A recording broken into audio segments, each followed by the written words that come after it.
Hello everyone, इस class में हम देखेंगे फ्रीक्वेंसी मीटर।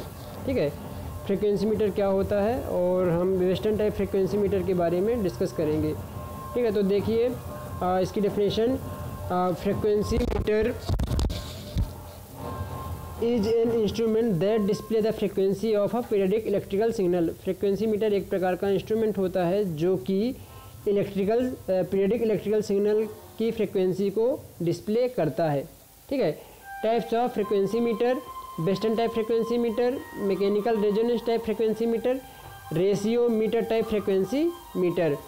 इसके बाद देखेंगे electrical resonance type frequency meter. Basically electrical resonance type frequency metre दो प्रकार का होता है, एक है इलेक्ट्रोडायनेमोमीटर टाइप फ्रीक्वेंसी मीटर और दूसरा है फेरोडायनेमोमीटर टाइप फ्रीक्वेंसी मीटर। इस क्लास में हम वेस्टर्न टाइप फ्रीक्वेंसी मीटर को डिस्कस करेंगे। ठीक है, इसके बारे में हम यहाँ पर डिस्कस करेंगे।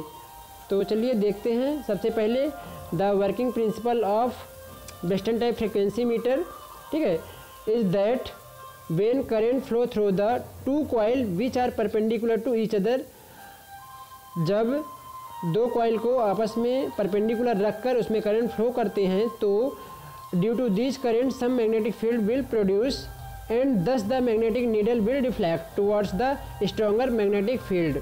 ठीक है, जब हम दो कॉइल को आपस में परपेंडिकुलर रखते हैं और इन कॉइल्स में हम इलेक्ट्रिक करंट सप्लाई करते हैं तो इस इलेक्ट्रिक करंट के कारण मैग्नेटिक फील्ड प्रोड्यूस होता है, जिसके कारण मैग्नेटिक नीडल जो हमारा पॉइंटर होता है ये डिफ्लेक्ट करता है, और जो पॉइंटर के डिफ्लेक्शन की डायरेक्शन होती है वो जिधर मैग्नेटिक फील्ड स्ट्रॉन्गर प्रोड्यूस होता है, अधिक प्रोड्यूस होता है, उस डायरेक्शन में हमारा मैग्नेटिक फील्ड जो हमारा पॉइंटर है वो डिफ्लेक्ट करता है। ठीक है, और स्केल पर रीडिंग को देता है। ठीक है, फ्रीक्वेंसी को मेजर करता है। ओके, इसके बाद में हम देखेंगे construction of western frequency meter. The meter consist of two coil which are placed perpendicular to each other. ठीक है, इस मीटर में दो कॉइल्स का इस्तेमाल किया जाता है जो कि एक दूसरे के परपेंडिकुलर प्लेस की जाती हैं, रखी जाती हैं। ठीक है, the resistance R A is connected in series with the coil A. ठीक है, जो आपका आर ए रेजिस्टेंस होता है वो कॉइल ए के साथ में सीरीज में कनेक्टेड होता है। यहाँ पर आपको दिखाई देगा ये कॉइल ए है और यहाँ पर आप देखोगे ये कॉइल बी है। ठीक है, ये कॉइल बी है और यहाँ पर कॉइल ए है। तो जो आर ए रजिस्टर होता है कॉइल ए के साथ में सीरीज में कनेक्टेड होता है and the inductor L B is connected in series with the coil B. और जो यहाँ पर एल बी इंडक्टर होता है, जो आपको यहाँ पर एल बी इंडक्टर होता है, ये कॉइल बी के साथ में सीरीज में कनेक्ट होता है ना, ये कॉइल यहाँ से कनेक्टेड है। तो यहाँ पर L B inductor coil B के सीरीज में कनेक्ट होता है। The inductor L A is connected in parallel with the coil A. जो आपका यहाँ पर इंडक्टर एल ए है वो कॉइल ए के साथ में पैरेलल में कनेक्टेड होता है। ठीक है, and the resistance R B is in parallel with coil B. और जो आपका यहाँ पर आर बी है ये कॉइल बी के साथ में पैरेलल में कनेक्टेड होता है। ठीक है, तो आई थिंक क्लियर होगा। यहाँ पर जो एल ए इंडक्टर है वो कॉइल ए के साथ में पैरेलल में है, जो यहाँ पर आर बी इंडक्टर है वो कॉइल बी के साथ में पैरेलल में कनेक्ट होता है। और जो आर ए इंडक्टर जो रेजिस्टेंस है, जो यहाँ पर आर ए रेजिस्टेंस है वो यहाँ पर कॉइल ए के साथ में सीरीज में है और यहाँ पर आप देखेंगे जो एल बी इंडक्टर है वो कॉइल बी के साथ में सीरीज में है। ठीक है, तो आई थिंक यहाँ से आपको इतनी चीज़ें क्लियर होंगी। इसके बाद हम देखते हैं the meter has the soft iron pointer and magnetic needle. ठीक है, यहाँ पर जो मीटर में एक सॉफ्ट आयरन होता है, पॉइंटर होता है और यहाँ पर एक मैग्नेटिक नीडल का इस्तेमाल किया जाता है, जो कि आपको यहाँ पर दिखाई दे रही है। मैग्नेटिक नीडल, पॉइंटर और एक सॉफ्ट आयरन का यहाँ पर इस्तेमाल किया जाता है। ठीक है, magnetic needle which are mounted at the centre of the coil. जो आपका मैग्नेटिक नीडल होता है ये आपका मैग्नेटिक नीडल होता है, ये कॉइल के सेंटर में माउंट होता है। ठीक है, the inductor L is connected in series with the LA and RB। जो आपका इंडक्टर LA है वो इंडक्टर LA, जो इंडक्टर L है वो LA और RB से सीरीज में कनेक्टेड होता है। The L inductor L reduce the harmonic present in circuit current. इस सर्किट के करंट में प्रेजेंट हार्मोनिक को रिमूव करने का या रिड्यूस करने के लिए इंडक्टर L का उपयोग किया जाता है।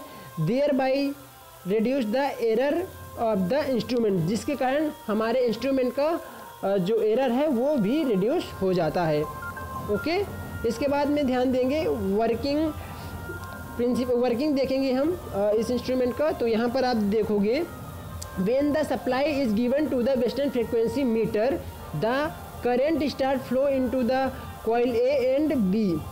ठीक है, जब हम क्या करते हैं कि कॉइल में वेस्टर्न फ्रीक्वेंसी मीटर के कॉइल में करंट को सप्लाई करते हैं, कॉइल A और कॉइल B में करंट को सप्लाई करते हैं, the perpendicular magnetic field setup in the coil. ठीक है, तो यहाँ पर परपेंडिकुलर मैग्नेटिक फील्ड सेटअप हो जाता है। ठीक है, कॉइल में मैग्नेटिक फील्ड सेटअप जो हो जाता है बिकॉज ऑफ द करंट। ठीक है, करंट को जैसे ही हम यहाँ पर फ्लो करते हैं कॉइल में तो कॉइल के परपेंडिकुलर मैग्नेटिक फील्ड सेटअप हो जाता है। द मैग्नेटिक फील्ड कहाँ थे अपन, एक मिनट, हाँ, the perpendicular magnetic field setup in the coil because of current. ठीक है, तो करंट के कारण यहाँ पर मैग्नेटिक फील्ड सेटअप हो जाता है। The magnetic field of the field depends on the current passes through the coil. ठीक है, इसमें सेटअप होने वाला जो मैग्नेटिक फील्ड है ये करंट के ऊपर डिपेंड करता है कि कितना करंट इसमें से कॉइल में से फ्लो किया जा रहा है। ठीक है, तो यहाँ पर मैग्नेटिक फील्ड करंट पर डिपेंड करता है। जितना अधिक आप करंट फ्लो करेंगे उतना ही अधिक आपको यहाँ पर मैग्नेटिक फील्ड मिलेगा और उतनी ही ज़्यादा आपको यहाँ पर फ्रिक्वेंसी को ये मेजर करेगा। ठीक है, अधिक फ्रिक्वेंसी को शो करेगा। यदि मैग्नेटिक फील्ड करंट का मान कम होगा, मैग्नेटिक फील्ड कम सेटअप होगा और फ्रिक्वेंसी का मान यहाँ पर कम हमको प्राप्त होगा। ठीक है, इसके बाद में देखेंगे when the supply of normal frequency applied across the meter, the voltage drop of the same magnitude occur across the reactance LA and resistance LB। ठीक है, यदि हम यहाँ पर नॉर्मल फ्रिक्वेंसी को सप्लाई करते हैं, अप्लाई करते हैं, इसमें नॉर्मल फ्रिक्वेंसी की सप्लाई को अप्लाई करते हैं तो उस कंडीशन में जो वोल्टेज ड्रॉप होगा वो रिएक्टेंस LA और रेजिस्टेंस LB के क्रॉस में वोल्टेज ड्रॉप का मैग्नीट्यूड सेम होगा, समान होगा। ठीक है, LA के क्रॉस और LB के अक्रॉस। ठीक है, जो आपका यहाँ पर LA है और जो LA है और जो RB है रेजिस्टेंस, इनके अक्रॉस में यहाँ पर जो वोल्टेज ड्रॉप है वो सेम होगा। ठीक है, hence equal current passes through the coil A and B, और कॉइल A जो आपकी कॉइल A है और कॉइल जो B है इनमें इक्वल करंट फ्लो होगा।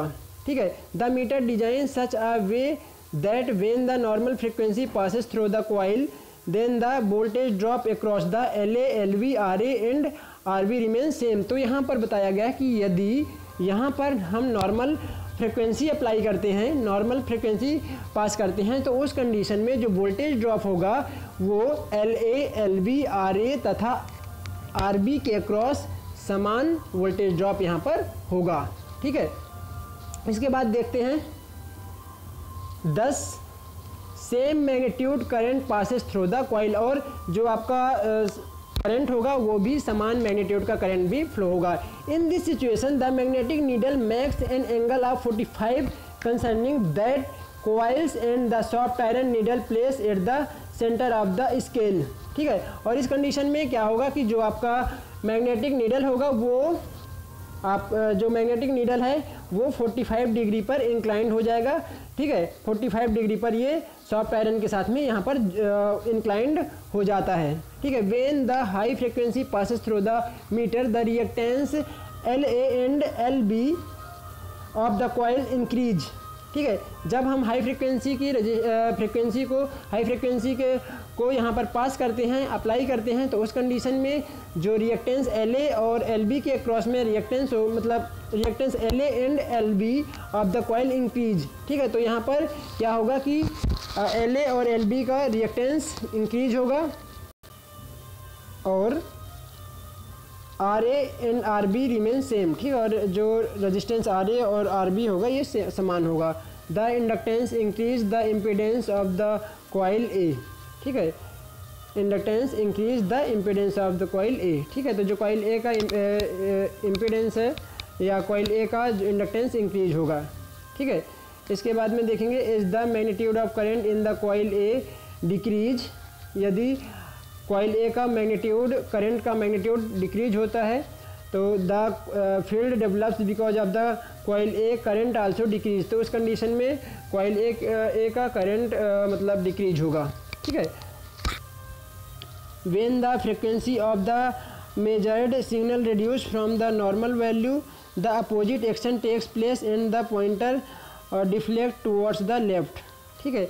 तो इसमें बताया गया कि यदि फ्रीक्वेंसी का मान इंक्रीज करता है तो उस कंडीशन में यहाँ पर हायर वैल्यू की तरफ पॉइंटर डिफ्लेक्ट होगा। यदि जो फ्रीक्वेंसी का मान डिक्रीज करता है तो उस कंडीशन में आपको लोअर की तरफ राइट साइड में पॉइंटर डिफ्लेक्ट करेगा, ठीक है। तो कुछ इस प्रकार से यहाँ पर आपको इसका वर्किंग प्रिंसिपल एंड कंस्ट्रक्शन था। यहाँ पर बताया गया कि यदि फ्रीक्वेंसी नॉर्मल वैल्यू से कम होती है तो आपको राइट साइड में आपका जो पॉइंटर है वो डिफ्लेक्ट करेगा, और यहाँ पर यदि फ्रीक्वेंसी का मान अधिक होता है तो ये लेफ़्ट साइड में हायर वैल्यू की तरफ पॉइंटर आपका डिफ्लेक्ट होगा। Okay, thank you.